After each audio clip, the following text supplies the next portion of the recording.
Dieu est saint. En lui, il n'y a pas la moindre trace de mal. Il est impeccablement pur, totalement sans défaut et sans compromis sur la justice. Dieu ne peut pas mentir. Il ne peut pas prendre de mauvaises décisions. Il est irréprochable, intemporel et sans péché. En revanche, nous sommes des êtres imparfaits, souillés par le péché. Ésaïe 53:6. Nous étions tous errants comme des brebis. Nous avons suivi chacun sa propre voie. Le Seigneur a mis sur lui l'iniquité de nous tous. 1 Jean 1:8. Si nous disons que nous n'avons pas de péché, nous nous trompons nous-mêmes, et la vérité n'est point en nous. De droit, un Dieu saint et juste doit juger les pécheurs, et le salaire du péché, c'est la mort. Romains 6:23.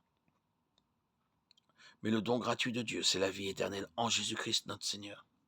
Heureusement, nous pouvons échapper à la colère de Dieu en plaçant notre confiance en Jésus-Christ comme sauveur. Hébreux 2:3. Comment échapperons-nous si nous négligeons un si grand salut annoncé dès le commencement par le Seigneur et attesté par ceux qui l'ont entendu? Sans l'évangile de Jésus-Christ, la sainteté de Dieu serait la plus grande crainte de l'humanité, car aucun pécheur ne peut se tenir en présence de sa gloire aveuglante.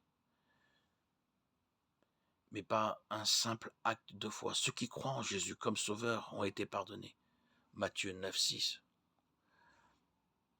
Afin que vous sachiez que le Fils de l'homme a sur la terre le pouvoir de pardonner les péchés. Lève-toi, dit-il ensuite au paralytique, prends ton lit et va dans ta maison. Pour les perdus, la sainteté de Dieu est une chose terrible. Mais pour les racheter, la sainteté de Dieu est notre plus grand bien. La sainteté de Dieu présente un dilemme dans le cœur et l'esprit de l'homme mortel. Nous sommes attirés par lui, car c'est lui qui nous a créés. Genèse 1:27. Ainsi Dieu créa l'homme à son image, et l'image de Dieu le créa, homme et femme. Il les créa. Psaume 103. Sachez que le Seigneur, c'est lui qui est Dieu, c'est lui qui nous a créés, et nous sommes à lui, nous sommes son peuple et les brebis de son pâturage. En tant que créature intrinsèquement imparfaite, nous nous recroquevillons également dans la lumière révélatrice de sa gloire majestueuse. Tout comme les Israélites tremblaient de peur lorsque Dieu apparut à Moïse sur la montagne du Sinaï. Nous préférons garder Dieu à distance. Exode 20:18. Or, quand tout le peuple vit le tonnerre, les éclairs, le son de la trompette et la montagne fumante, le peuple fut effrayé et trembla, et se tint à distance. Ces sentiments ambivalents d'attirance et de crainte suscités par la sainteté de Dieu sont illustrés de nombreuses fois dans la Bible.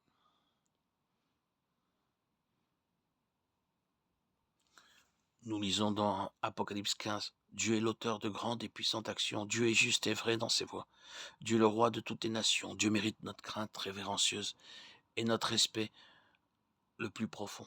Dieu doit être glorifié, Dieu seul est saint, Dieu ne se verra pas refuser l'adoration et le culte dans le monde entier. La justice ultime de Dieu sera rendue manifeste. Bien que la sainteté de Dieu soit un sujet bien trop vaste pour être traité dans une seule audio, il est nécessaire de savoir que notre Père qui est aux cieux est rempli de miséricorde. Car ainsi parle le Très-Haut, celui dont la demeure est éternelle et dont le nom est saint.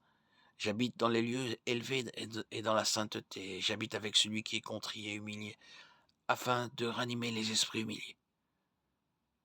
Dieu est rempli de miséricorde, et nul n'est saint comme l'Éternel, car hors toi il n'y en a point, il n'y a point de rocher comme notre Dieu. Ne parlez plus donc avec tant d'orgueil et que l'arrogance ne sorte plus de votre bouche, car l'Éternel est un Dieu qui sait tout.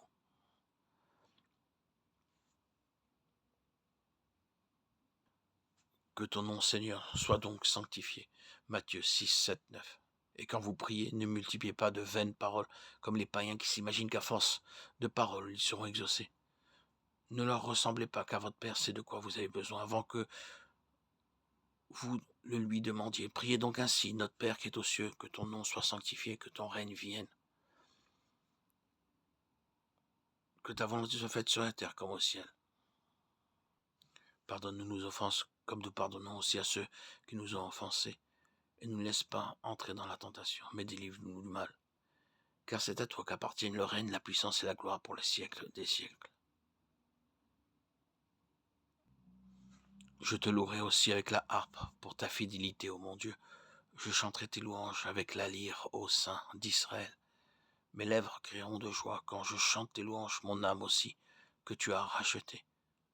Psaume 71, 22-23.